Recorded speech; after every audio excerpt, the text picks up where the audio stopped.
appreciate you staying with us, everyone. It's still Global Morning. Here's our second conversation on the show today, which has to do with some people call it the Bojorni problem at the Senate, which has to do with several allegations around budget padding, particularly with regards to the 2024 budget. Incidentally, which is interesting, it turns out that this budget is already in the middle of implementation, and now we're hearing about padding. The last time we checked, budget padding allegations came between presentation and passage, but now this is a couple of months into the implementation of the 2024 appropriation.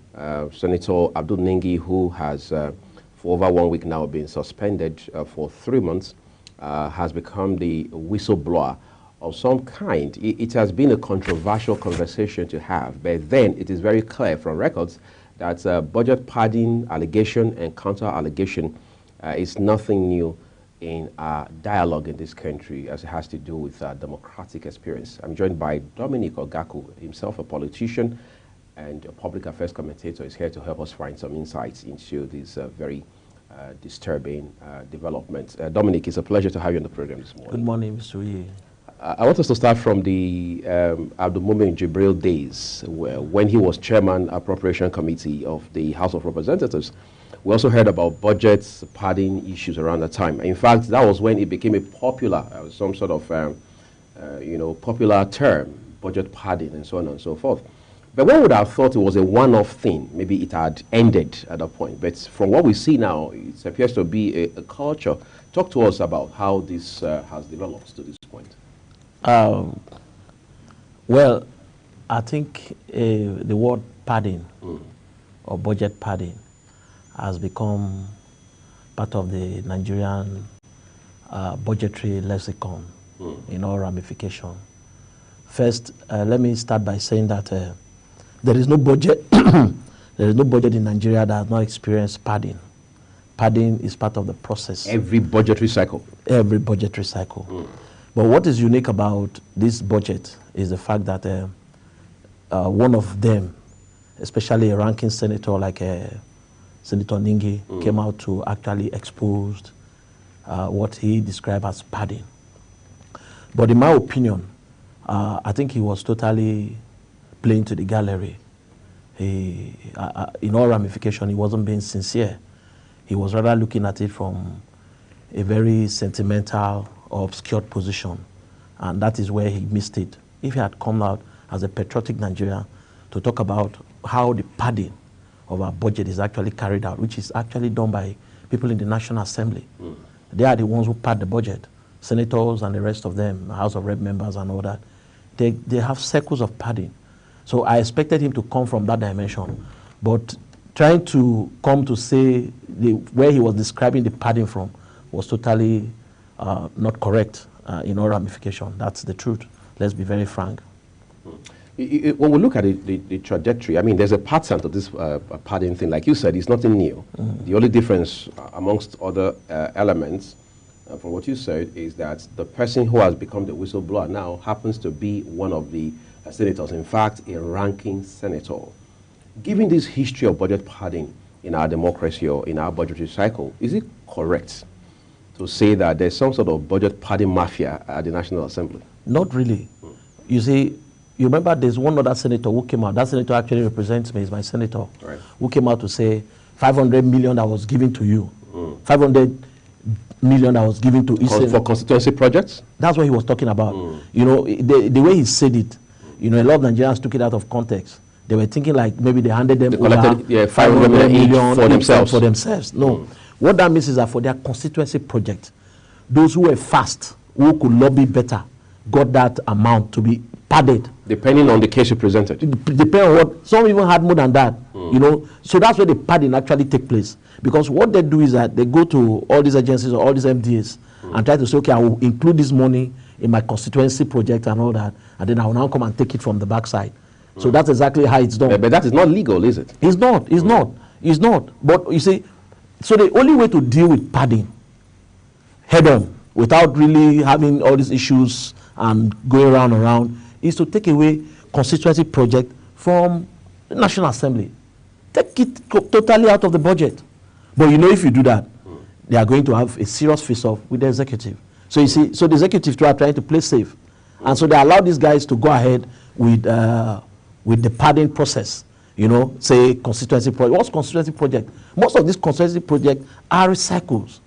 Some of them, they even go and just cut pictures. Some of them are just soft projects, soft jobs, like training, like empowerment. Skills acquisition. Skill acquisitions. Those are things that they just recycle over the years. You understand? But they raised their game now, Dominic. They now buy keke, tricycles. They also buy vending machines. Those are all soft projects. They sink more boreholes. Those are soft projects. They are not they are not things that those things, you know, they are like, you know, that's where the padding actually take place. So if we have to talk about padding, then we need to take away, if we want to deal with padding in one swoop, we just have to take away constituency project from the National Assembly. You know, incidentally, in light of this same conversation, just last week, the senator representing Delta North, Ned Nwoko, himself a very vehemently vocal politician and now a senator, proudly from the way he spoke, said, look, for the 2024 budget, I did get for my constituency over 1 billion naira. And he ends it by saying it is because of who he is. Again, that was him making allusion to what you said a while ago about how that your ability to lobby, the strength of the case you're pushing or presenting are all factors in this regard. But you also made a very concerning point when you talked about how that the executive understands that there's even need to, as it were, expunge this constituency project thing altogether, all right, from our budgetary system.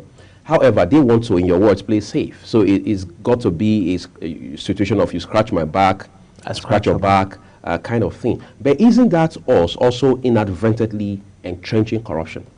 Definitely. That is, so you see, in fact, part of the challenge we have, you see, people say the dollar is going up and all that, is what happens. Because most times, you see, the National Assembly has become a sacred cow. It's like, if you touch us, we are going to revolt. And so you see, even MDAs, they are most scared by when the National Assembly sneezes, without really thinking about the entire landscape, right, in terms of the Nigerian landscape, the political landscape, or let's say the social contract that they have with the Nigerian people. And so most times everybody is trying to play safe when it comes to issues bordering on the National Assembly. So I feel that with what has happened now, there's a lot, it points to a lot of things. That's why I say Abdul Ningi got it wrong. Because he knows, if you take your phone now and Google what is Nigeria's 2024 budget, you'll see the actual amount there. It's not 25 trillion. It's over 27 trillion. It's in public space. And when that bill was taken to the National Assembly, by their own wisdom, in trying to actually upscale the budget, they made it over 28 trillion. So, but the narrative he was trying to sell was like, what the presidency brought was 25, so he got it all wrong. But I also know where that lacuna came in. I think it was in the course of the executive, they were actually trying to beat the timeline, the budget season, the budget cycle. And so in that... The December 31st deadline. Yeah, and so in that, I'm sure most of them were not fully brief. And I think that's where the National Assembly too must be very cautious. And because it's like they are more concerned about what they can get rather than the job they are employed to do. Budgetary is a very crucial part of their job. And in fact, so one senator came out and said, I think it's Adams Oshimole, he said, we have come to wash our dirty linen in public. He said he's embarrassed to call himself a member of the National Assembly. That's a shame. And that's the truth of the matter. Because if the pristine image of the National Assembly can be dragged to the mud by the same National Assembly itself, then it is really despicable. It does not really tell well about the entire politicians in the country. It shows that we are yet to be truly patriotic. It shows that we are really ready. We are not ready to deliver on the dividends of democracy, which is good governance. And for me, that's actually very, very shameful. As it stands right now, every time we talk about the National Assembly, whether it's the upper legislative chamber or the House of Representatives, every time we have controversial developments around the NAS, it's always something that has to do with money. If it's not budget, it's some loan requisition sent by the executive to be approved by the Senate, for example, or the House of Representatives, as case may be, and so on and so forth. Some people have said on the basis of this, the National Assembly, both chambers, have become, for want of better words, a hustling ground. Is that correct? Very, very correct. More than correct. You see, the National Assembly has become like a shopping mall, you know, and you see, if you find your way there, you want to take as much as you can. It's a bonanza, and that's what people do. You know, there's no recourse to. A lot of them are not even trained in leadership. A lot of them do not even have the requisite skills to make legislation, which is the core mandate of the National Assembly. Right. So, and these people are just there. Some of them just find their way there, maybe because they have money to invest into politics and all that, because our politics has been monetized too much. The monetization of our politics is what is reflected in the National Assembly, because it is what you are is garbage in, garbage out. Because all they do to earn a ticket to the National Assembly is how much you can spend. What's your war chest in terms of your financial capability? And so if I have money now, I have 500 million or $1 billion, I just risk it and try to get myself into the National Assembly. And when I get there, as a businessman, what will I do? I'll try to recoup. I'll try to make profit. Your investment. My investment, as it seems. And so this is exactly, there's no need trying to garnish it. There's no need trying to dress it nicely. Let's be very fair. You don't expect them to spend that much to get to the National Assembly, and now you expect that they will not make profit. No, these guys go there, they are businessmen. They are business conscious, and they are aware that what they came here to do. And in any case, it's not even easy to be a member of the House of Reps or to be a member of the Senate. It is not easy.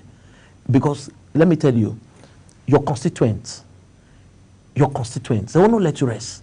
These guys spend through their nose. And that's why you see most of them, when they live there, they are not very careful. They become totally broke. Because you have to keep servicing the structure. You keep serving. As you even get there, the first thing is that most of them even involve themselves in loans. And so you see, the narrative is all about money, without recourse to what the real reasons why they are there, to make proper legislation for the country. Are you getting me? And so these are the challenges that we face as a country, and we must confront them.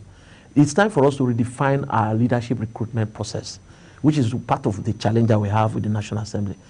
But there are a lot of people who don't have any business being in the National Assembly in the first instance. These are people who feel that they are just there as businessmen. They are just there. You know, they are there to earn money. And so for them, everything begins and ends with how much they can get out from their investment. Now, people are now saying that this development around the allegation of budget padding has assumed another dimension, which is ethnic. They're now saying, well, there's some northern interest that wants to unseat the Senate President, Godswill Akpabio, and so on and so forth. But the Akpabio element in this narrative is very strong. We can't take that away, just as strong as the Ningi element as well. Let's talk about how Akpabio becomes very pivotal in this conversation. The truth is, Godswill Akpabio, even becoming Senate President, was ordained. Ordained? Sounds like some ecclesiastical setting. Not at that level, politically. It was the handwriting was very clear. President Bola Ahmed Tinubu wanted Akpabio to be his Senate President. That's how he even got to become Senate President. I will tell you that if you leave it on without the influence of the executive, it would have been very difficult for him to get there. Because like you said, there's a lot of ethnic inclination to whatever is happening at the moment. And that's where I feel that high-ranking or people like Ningi that I hold in high respect. He's one senator, right from his days in the House of Reps, I hold him in high respect. I hold him in high regard. The fabrics of this country should be held together by people like him, not to rather separate us. Because from where he was coming from, he was more regional in his approach. He was rather taking a regional narrative as to the padding issue. He was rather talking about what his people can get, what is this and all that. I feel that that is actually not patriotic in all sense and manner. So like you said, Akpabio, yes. I feel that if he's not doing well, if actually he's been found wanting with regards to outrightly padding the budget from the allegations and all that, then he should be asked out. There's nothing there. There's nobody that seat was meant for, that it should be his father's property or he has to lay claim to it. But I feel that he's a stabilizing force in the Tinubu's administration, and that's why they needed him there. You get what I mean? And you know that before their election of who will become Senate president, where the people were tilting towards having a Southeast, Orji Zokalu in particular, and the rest of them, you know, Orji Zokalu, because he's a high-ranking senator and all that, so, and he's a member of the ruling party and all that, so people were tilting towards that.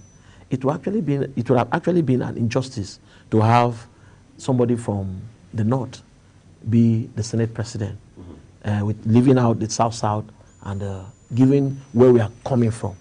Because for me, I feel that these are all stabilizing factors in terms of how the political equation is, so that it do not look like we are actually not trying to practice federal character as it seems, you know. Because so those spots we needed to leave them so that people can breathe. We just had a president and a Senate president who are both from the north in the last 8 years, you know. One of the Senate president was from the North Central, the other was from the Northeast. So now coming to another 8 years, and then so all that they are doing, so for them to now outrightly come and make it look like it is a northern agenda to unseat Akpabio, to me, it's very unpatriotic. It does not tell well about this country. And I feel that we are gradually getting to the point where Nigeria, we have to go back to true federalism, practicing true federalism, because that will help solve a lot of issues. You know, number one, that will take off all these overbearing attitudes in the center, all this pressure that is mounting at the center, so that leadership at the center will become less attractive, and we can now concentrate either at the state level or at the regional level. That, to me, will help solve a lot of issues like we are seeing at the moment. You know, when people talk about federalism and then you hear true federalism, so it makes you wonder, what are we practicing actually? Isn't this federalism? Our federalism is not true federalism. Okay, so there's federalism, then there's true federalism. Yes, because and Nigeria has chosen federalism. What we are doing is that we just borrow the nomenclature of, say, federalism. Not the essence. Not the essence. You know, and the essence of the thing is what makes the thing. Right. So the essence is not there. Because in true federalism there are ingredients. There are elements of true federalism that when you see, you know that these are true federalism. For instance, how can the center be giving money to the states? That is that's not part of the elements of true federalism. It is rather the states who will be looking at the center and say, okay, big brother, let's give you support so that you can sustain the structure. But in this instance, all the pressure is at the center first. How about resource control? Yeah, federal government is still taking charge of state resources. And that's why everybody is looking in one direction. We are looking at the black oil in the Niger Delta.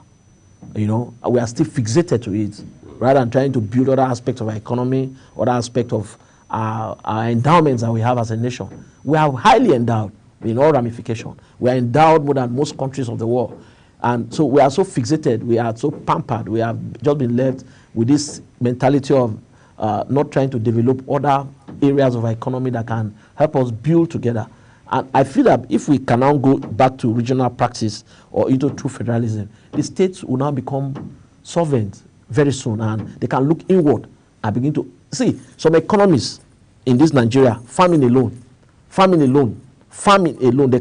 they can one product alone that, look at, if you're driving from here to Benue, I tell you the truth, you'll be shocked that we have no business importing anything called juice in Oran. Because of the fruits. Because the fruits. But there are no cottage industries to serve this purpose. So we still depend to now begin to import. Do you know that only the packaging alone, the value chain in the entire process can help Benue State to become a wall on its own. Likewise, many other states in Nigeria. But you see, but when we now think of the easy way out, after all, oil revenue is coming, so let's just wait and collect from the oil revenue, rather than looking at these component elements that we can use. As it's going to take time, but it is better to start now than late. Interesting. Ningi has been suspended. I mean, that's no news anymore for 3 months, we understand. There are now calls for him to be reinstated, including by the Socio-Economic Rights and Accountability Project, SERAP, saying that Ningi should be reinstated as quickly as possible and so on and so forth. Now, it raises 2 questions. One, what was the propriety or otherwise of suspending him in the first instance? And then second, what does it change if you reinstate him now? I mean, he's been suspended, no doubt about that.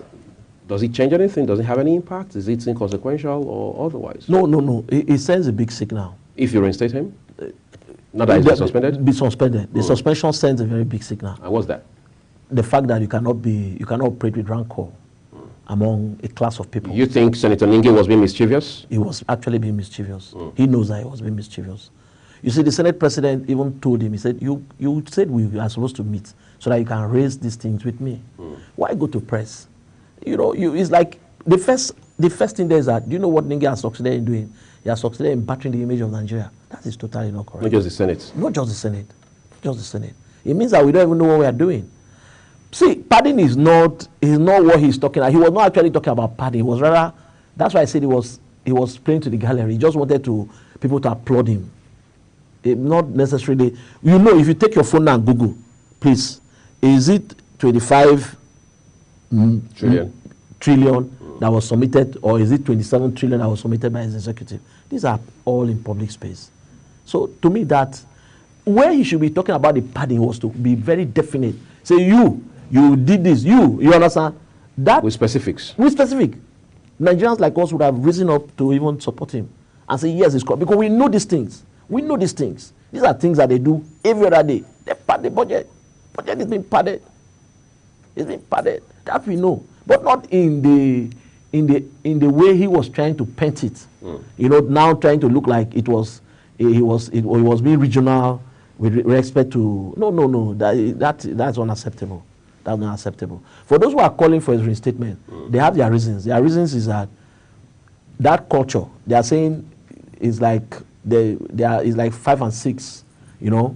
So whether Ningi was saying pardon in this form, but they know that pardon is there. So it is based on that they are saying he was not wrong after all.